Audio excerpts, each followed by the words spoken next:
CPIM സംസ്ഥാന സമ്മേളനത്തിന് കൊടി ഉയർന്നു. CPIM general secretary Sitaram Yechury പ്രതിനിധി സമ്മേളനം ഉദ്ഘാടനം ചെയ്യുന്നു. തത്സമയം State Secretary Comrade Kochi Marine members of the Politburo Bureau, Comrade S Achuthanandan, Comrade Prakash Karat, Comrade Brinda Karat, Comrade M. Baby, Comrade G. Ramakrishnan,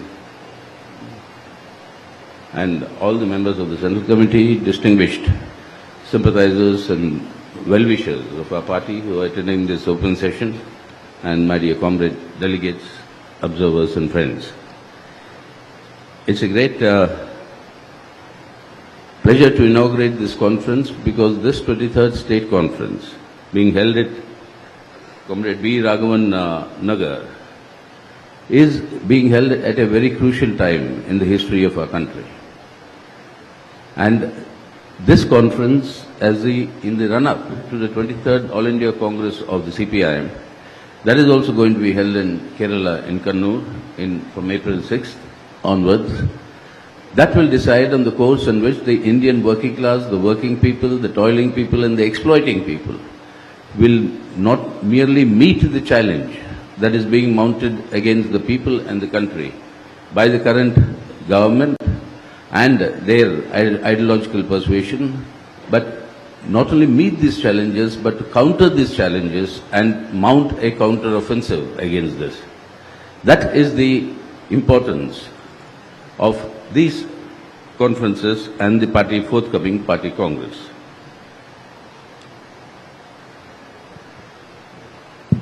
So, EP, Mukhyamantri Yeshwar Pinarayi, Mattu PB അംഗങ്ങൾ, പ്രതിനിധി സഖാക്കളെ, ഈ സമ്മേളനത്തിൽ open സെഷനിൽ പങ്കെടുക്കുന്ന വിശിഷ്ട വ്യക്തികൾ, നിരീക്ഷകർ, സുഹൃത്തുക്കളെ, സഖാവ് ബി രാഘവന്റെ പേരിലുള്ള നഗറിൽ നടക്കുന്ന ഈ സംസ്ഥാന സമ്മേളനത്തിൽ പങ്കെടുക്കുന്നതിൽ എനിക്കേറെ അഭിമാനവും സന്തോഷവുമുണ്ട്.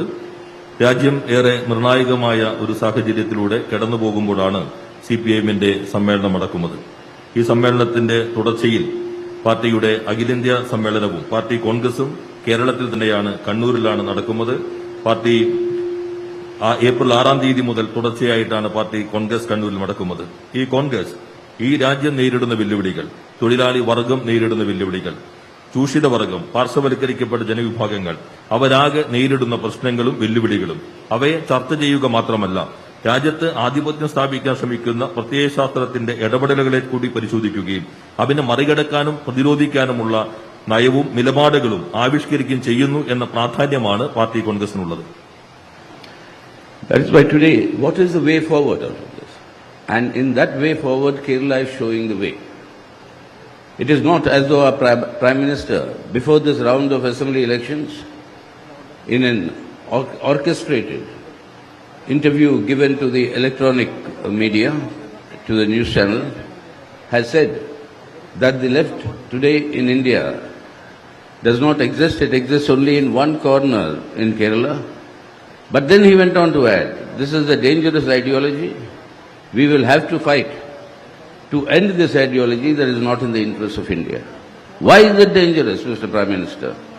It is dangerous because it poses the alternative to everything that this government has been doing, destroying our country's unity and integrity, destroying the livelihood of our people, and actually looting our country's assets.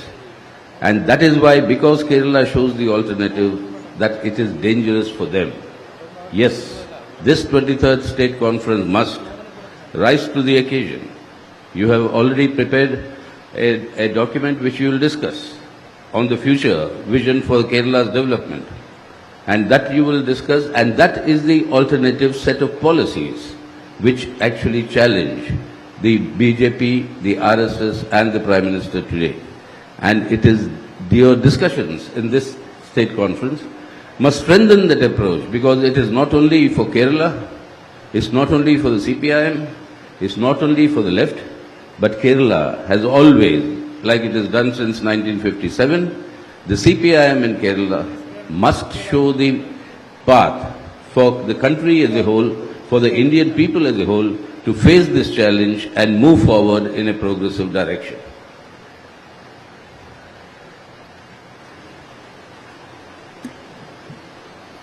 നിയമസഭാ തെരഞ്ഞെടുപ്പുകൾക്ക് മുന്നോടിയായി നടത്തിയ ഒരു അഭിമുഖത്തിൽ, ദൃശ്യമാധ്യമങ്ങൾക്ക് നൽകിയ അഭിമുഖത്തിൽ രാജ്യത്തിന്റെ പ്രധാനമന്ത്രി ഒരു കാര്യം സൂചിപ്പിക്കുകയുണ്ടായി. ഇന്ത്യയിൽ ഒരു മൂലയിൽ മാത്രമാണ് ഇടതുപക്ഷമുള്ളത്, കേരളത്തിൽ മാത്രമാണുള്ളതെങ്കിലും ഏറെ അപകടകരമായ ഒരു പ്രത്യയശാസ്ത്രമാണ് അവർ പ്രതിനിധീകരിക്കുന്നത്. അത് ഈ രാജ്യത്തിന് അപകടം സൃഷ്ടിക്കുന്നതാണ്. അതുകൊണ്ട് അവരെ ഇല്ലാതാക്കുക എന്നുള്ളത് ഞങ്ങളുടെ പ്രധാനപ്പെട്ട ലക്ഷ്യമാണ് എന്ന് അദ്ദേഹം സൂചിപ്പിക്കുകയുണ്ടായി. എന്തുകൊണ്ടാണ് ഞങ്ങളുടെ പ്രത്യയശാസ്ത്രം അപകടകരമാകുന്നത്? അത് BJP സർക്കാർ മുന്നോട്ട് വയ്ക്കുന്ന, നടപ്പിലാക്കുന്ന രാജ്യത്തിനെതിരായിട്ടുള്ള, ഐക്യത്തിനെതിരായിട്ടുള്ള, ഈ രാജ്യത്തിന്റെ അഖണ്ഡതയെ തകർക്കുന്ന എല്ലാ നയങ്ങൾക്കും എതിരായ ബദൽ ഇടതുപക്ഷം മുന്നോട്ട് വയ്ക്കുന്നു. മനുഷ്യ ജീവിതത്തിന്റെ വഴികളെല്ലാം അടയ്ക്കുന്നതിനെതിരെയുള്ള നയങ്ങൾക്ക് ബദലായിട്ടുള്ള രീതികൾ ഇടതുപക്ഷം മുന്നോട്ട് വയ്ക്കുന്നു. ഈ രാജ്യത്തിന്റെ ആസ്തികൾ കൊള്ളയടിക്കുന്നതിനെതിരായിട്ടുള്ള ബദൽ ഇടതുപക്ഷം മുന്നോട്ട് വയ്ക്കുന്നു. ആ ബദൽ നയത്തിന്റെ പ്രയോഗത്തിന്റെ വേദിയായി കേരളം മാറുന്നു. അതുകൊണ്ടാണ് കേരളം ഇടതുപക്ഷവും അപകടകരമായി പ്രധാനമന്ത്രിക്കും BJPക്കും തോന്നുന്നത്. ഈ ബദൽ ശക്തിപ്പെടുത്തുക എന്നതാണ് ഇമ്മന്റെ ഉത്തരവാദിത്തം എന്നുള്ളത്. ഈ സംസ്ഥാന സമ്മേളനം പ്രത്യേകമായി ഭാവി കേരളത്തിന്റെ കാഴ്ചപ്പാടും വികസന സമീപനവും ചർച്ച ചെയ്യുന്നു എന്നത് പ്രത്യേകം ശ്രദ്ധിക്കേണ്ടതാണ്.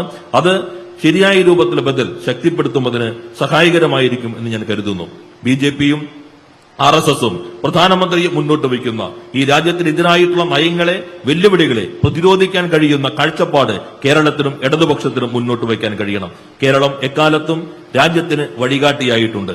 1957 ചരിത്രം സൃഷ്ടിച്ചുകൊണ്ട് രാജ്യത്തിന് വഴി തെളിയിച്ചതുപോലെ ഇന്നത്തെ കാലഘട്ടത്തിൽ രാജ്യവും ജനങ്ങളും നേരിടുന്ന വെല്ലുവിളികൾ അതിനെ അഭിമുഖീകരിക്കാൻ, മറികടക്കാൻ കഴിയുന്ന കരുത്തായ വഴി തെളിയിക്കുന്നതിന് വേണ്ടി കേരളത്തിന് കഴിയും എന്ന് ഞാൻ പ്രതീക്ഷിക്കുന്നു. These 4 years since the last state conference in Kerala and the last All India Party Congress have been years where there is a further consolidation of the right-wing offensive in our country. The BJP is advancing the fascistic RSS's Hindutva agenda relentlessly. At the same time, it is aggressively pursuing neoliberal policies accompanied by the loot of national assets. A corporate communal nexus has been developed in the country, which is leading to the worst form of crony capitalism. And this loot of national assets and destruction of our economy is accompanied by growing authoritarian onslaughts, and this authoritarianism, through the attacks on the civil liberties and democratic rights of the people, has been growing unabated during the last 4 years. Party കോൺഗ്രസിനും party സംസ്ഥാന സമ്മേളനത്തിനും ശേഷമുള്ള 4 വർഷത്തെ കാലയളവ് എന്നുള്ളത് വലതുപക്ഷ ആക്രമണോത്സുക രാഷ്ട്രീയത്തിന്റെ മുന്നേറ്റത്തിന്റെ കാലയളവായിരുന്നു എന്നത് പ്രത്യേകം ശ്രദ്ധേയമാണ്. BJP ഫാസിസ്റ്റിക് RSSനാൽ നയിക്കപ്പെടുന്ന BJP ഈ രാജ്യത്തെ പ്രത്യേകമായ ഒരു അവസ്ഥയിലേക്കാണ് കൊണ്ടുപോകാൻ ശ്രമിക്കുന്നത്. ഒരു വശത്ത് ഉദാരവൽക്കരണ നയങ്ങൾ ശക്തിപ്പെടുന്നു, മറുവശത്ത് ദേശീയ സ്വത്തിന്റെ കൊള്ളയടിക്കലിന് നേതൃത്വം നൽകുന്നു. ദല്ലാൾ മുതലാളിത്തത്തോടുകൂടി കോർപ്പറേറ്റ് സംവിധാനവുമായിട്ടുള്ള പ്രത്യേകമായ ബന്ധം ഈ സംവിധാനം ശക്തിപ്പെടുത്തിക്കൊണ്ടിരിക്കുന്നു. അമിതാധികാര പ്രവണതകൾ എല്ലാ തലങ്ങളിലേക്കും വ്യാപിക്കുന്നു. പൗരാവകാശങ്ങൾ കവർന്നെടുക്കുന്നു, ജനാധിപത്യ അവകാശങ്ങൾ കവർന്നെടുക്കുന്നു. ഇതാണ് ഈ 4 വർഷത്തെ തീവ്രമായ വലതുപക്ഷ രാഷ്ട്രീയ ആധിപത്യത്തിന്റെ അനുഭവം എന്നത്.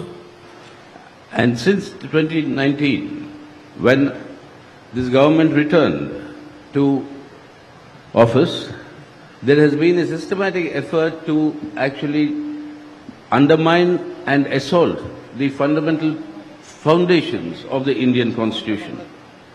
Soon after it came back to resume office, the state of J&K was dissolved, Article 370 and 35A of the Indian Constitution abrogated, and immediately after that followed the enactment of the Citizenship Amendment Act, which is basically a violation of the Indian Constitution of linking citizenship with religion. And then